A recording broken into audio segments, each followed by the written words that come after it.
करता हूं पूज्य दीदी माँ से कि वो अपनी वाणी की कृपा हम पर। बोलिए बागेश्वर धाम की, सत्य सनातन धर्म की, जगत गुरु रामानंदाचार्य जी महाराज की, आज के आनंद की, महाशिवरात्रि महोत्सव की। प्रातः स्मरणीय साई वंदनीय जगत गुरु भगवान के चरणों में प्रणाम करती हूँ। समस्त संतों को प्रणाम करती हूँ। आज बागेश्वर धाम के इस पावन प्रांगण में 300 पुत्रियों का विवाह संपन्न होने जा रहा है। मैं उन सारी बेटियों को और उनके साथ जो पाणी ग्रहण करेंगे, उनके साथ जो वर रूप में खड़े हैं, आपको बहुत बहुत आशीर्वाद देती हूँ, शुभकामनाएं देती हूँ। पूज्य जगत गुरु भगवान ने जैसे आदेश किया है कि आप धर्म की छाया में, संतों के सानिध्य में, दाम्पत्य के सूत्र में बंध रहे हैं, इसलिए आपका उत्तरदायित्व है कि आप धर्ममय संतानों के माता पिता बने, संस्कारों के प्रवाह को प्रवाहित करें और जो सनातन धर्म की मर्यादा है उसका पालन करें। स्वयं जगत गुरु भगवान आपको आशीर्वाद देने आए हैं। इससे बड़ा सौभाग्य तो किसी राजा महाराजा की पुत्री का भी नहीं हो सकता, जितना बड़ा सौभाग्य आप सब पुत्रियों का है। मैं बागेश्वर धाम सरकार को बहुत बहुत शुभकामनाएं, बधाई देती हूँ, जिन्होंने पिता तुल्य, भाई तुल्य, भ्राता तुल्य अपना कर्तव्य निभाया है। पूरे विश्व से बहुत सारे राजदूत बुंदेलखंड के इस क्षेत्र में बागेश्वर सरकार को प्रणाम करने आए हैं और इस दृश्य का दर्शन करने आए हैं। यह देखने आए हैं कि जो सनातन का संस्कार होता है वो व्यक्ति को व्यक्ति नहीं रहने देता, अपितु समष्टि बना देता है। हमारी व्यष्टि से मुक्ति हो और हम समष्टिगत चिंतन करें। हम सबके कल्याण की कामना तो करते हैं, पर उस कल्याण के लिए कार्य भी करें। ये साक्षात उदाहरण यहाँ हमें देखने को मिल रहा है।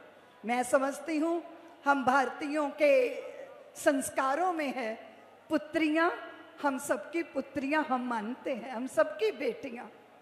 कोई अभावग्रस्त, कोई गरीब, कोई लाचार बेचारा, ये शब्द कहने में भी हमें संकोच होता है, क्योंकि जहाँ बेटियां होती हैं वहाँ स्वयं देवता प्रसन्न होकर हर तरह की समृद्धि की वर्षा करते हैं।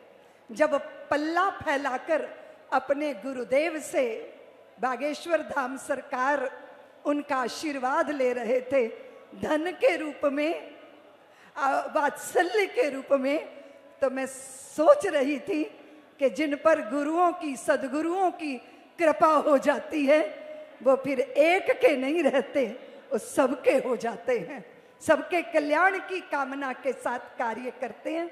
मैं इतना ही निवेदन करती हुई कि प्रेम प्यार के हीरे मोती दोनों हाथ लुटाओ, जिसका पकड़ो हाथ साथियों उसका साथ निभाओ। कौन यहाँ 2 बार मरा है, कौन अमर है बोलो, सच्चाई के लिए मौत से हंस के टकरा जाओ। सूरज का रथ देख रहा है साथी राह तुम्हारी, इस धरती पर नई रोशनी नया सवेरा लाओ। इतना सा है सार ज्ञान का, गांठ बांध लो इसको, बात नहीं बनती बातों से, करके कुछ दिखलाओ। प्रेम प्यार के हीरे मोती दोनों हाथ लुटाओ। आप सब समझ रहे हैं कि जो हमारे चिरंजीव धीरेन्द्र शास्त्री जी हैं, उन्होंने सनातन की ध्वजा पकड़ी है। हम सबका संकल्प है भारत हिंदू राष्ट्र बने, इसलिए मुट्ठी बांधकर उस संकल्प को दोहराइए, हाथ खड़ा कीजिए, मुट्ठी बांधिए। वीर शिवा राणा प्रताप का गूंज उठा वो नारा है, कहो गर्व से हम हिंदू हैं हिंदुस्तान, कहो गर्व से हम हिंदू हैं हिंदुस्तान। अपने भारत की गरिमा को, गौरव को, उसकी प्रतिष्ठा को अक्षुण बनाए रखने के लिए जिनके हाथ में जगत गुरु रामानंदाचार्य भगवान ने ध्वज धर्म ध्वजा सौंपी है, हम सब उनके साथ हैं। आप सबको मैं बहुत बहुत बधाई देती हुई वाणी को विराम देती हूं। बागेश्वर धाम की बोलिए सीताराम, जय श्री सीताराम, जय गौरी शंकर भगवान की। महाशिवरात्रि महोत्सव की, आज के आनंद की जय हो। इसी सरल सहज वाणी को सुनने के लिए पूरा भारत आतुर रहता है। पूज्य दीदी माँ ने अपनी वाणी की कृपा आज के इस अवसर पर की।